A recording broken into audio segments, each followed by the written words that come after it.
अंग्रेजी में एक कहावत है, God said let there be light and there was light. Students, light एक ऐसी चीज़ है जिसको सत्य यानी कि ट्रूथ के साथ लिंक किया गया है।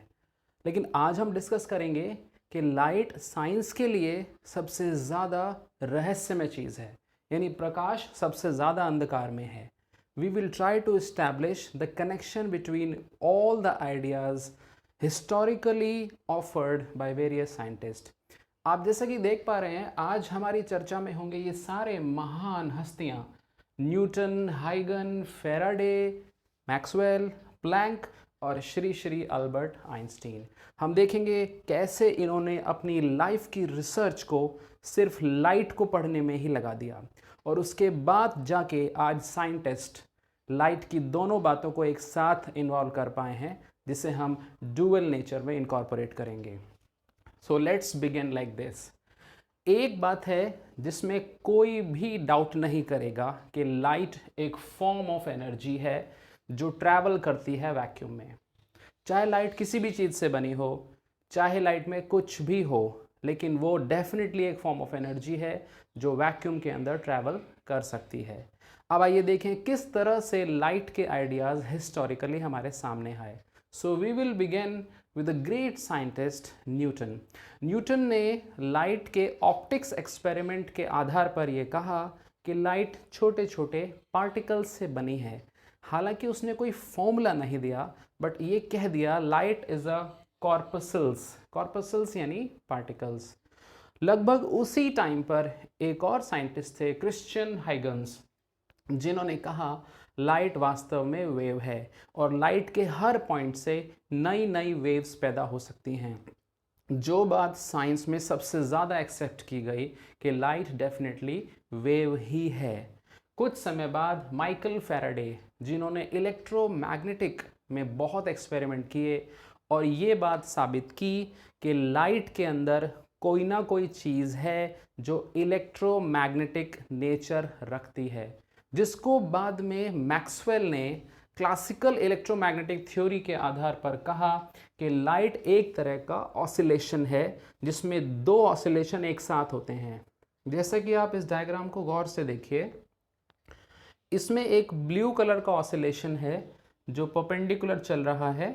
इसे मैक्सवेल ने इलेक्ट्रिक ऑसिलेशन यानी इलेक्ट्रिक फील्ड कहा। और उसके परपेंडिकुलर डायरेक्शन में एक ऑसिलेशन है जो रेड कलर से दिखाया गया है, that is the magnetic field oscillation. और ये दोनों ऑसिलेशन आपस में एक साथ जुड़े हुए हैं, इसे कहते हैं कपल्ड ऑसिलेशन। और इन दोनों के ही परपेंडिकुलर है लाइट की डायरेक्शन ऑफ मूवमेंट, जिसे कहते हैं प्रोपगेशन ऑफ लाइट। तो as you can see in this diagram, electric field, if you take electric field in x direction, then magnetic field is in y direction and speed of light is in z direction।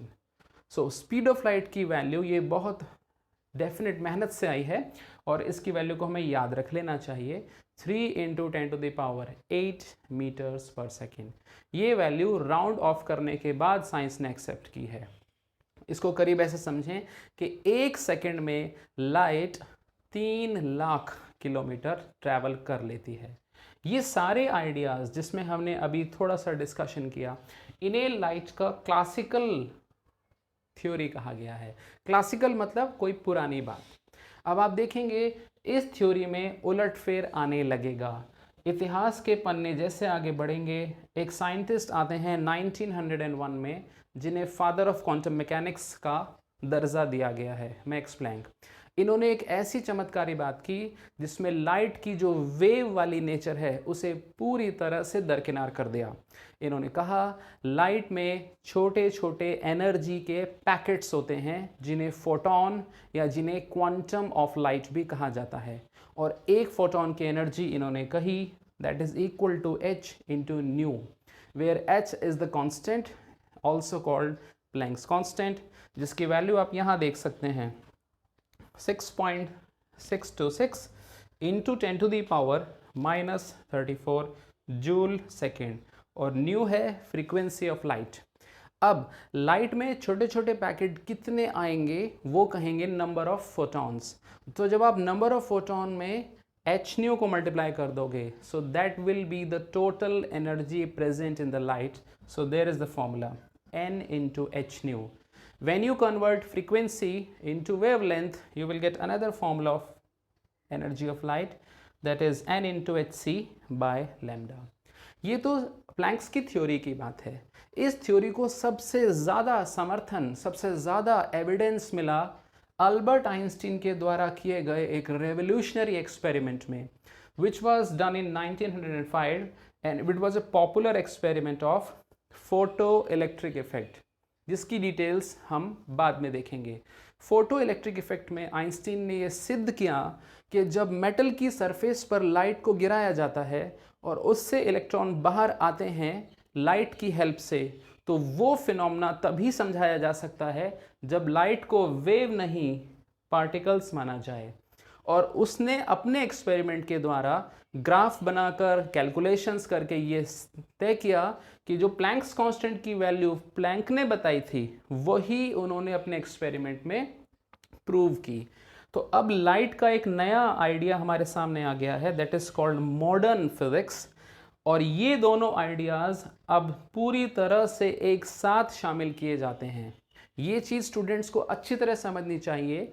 Light जब wave मानी जाती थी तब wave के experiments यानी कि interference और diffraction, इसके थ्रू वो वेरीफाई की जाती थी.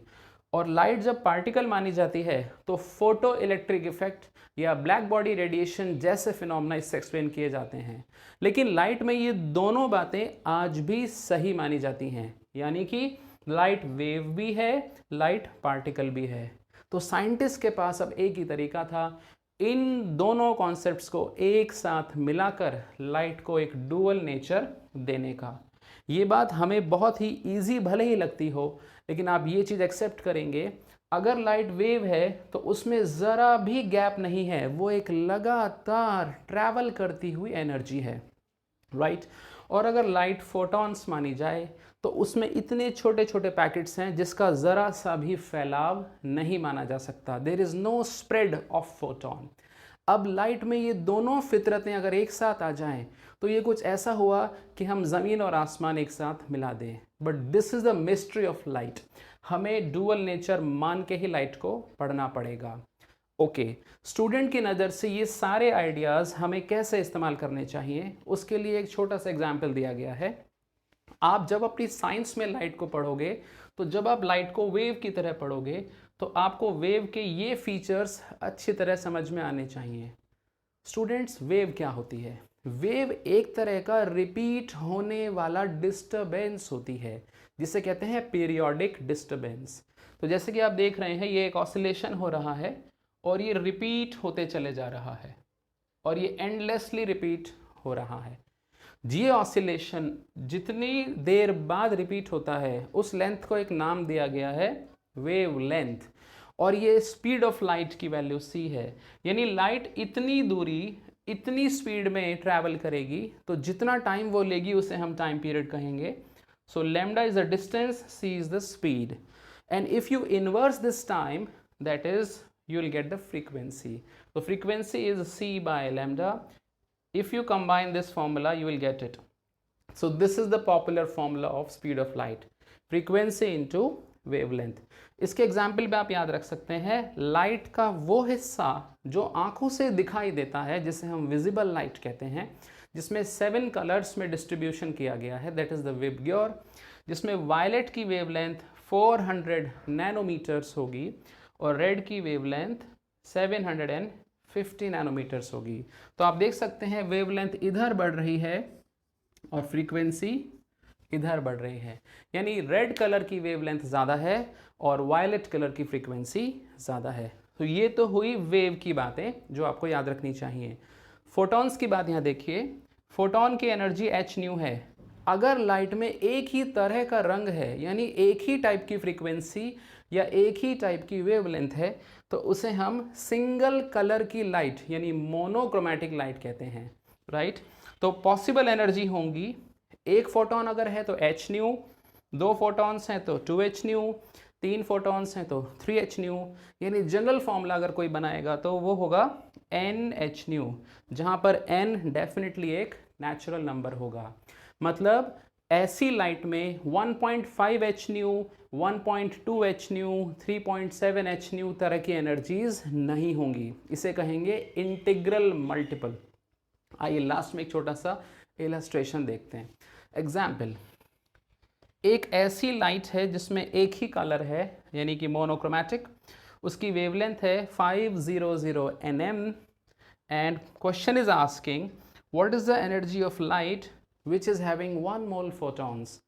तो 1 मोल हम ऑलरेडी जानते हैं, it is the Avogadro's number, यानी हम इस फॉर्मूले में n की जगह एवोगैड्रो नंबर रखने वाले हैं। h हम ऑलरेडी जानते ही हैं, c we have known this and lambda is given in the question. तो इसमें सिर्फ एक वेरिएबल है, उसको सब्स्टिट्यूट कर दीजिए and you solve for this, you will get 2.4 10 to the power 5 joules, जिसे आप 240 किलो जूल भी कह सकते हो। So this is the basic and fundamental and necessary introduction of light. Thank you.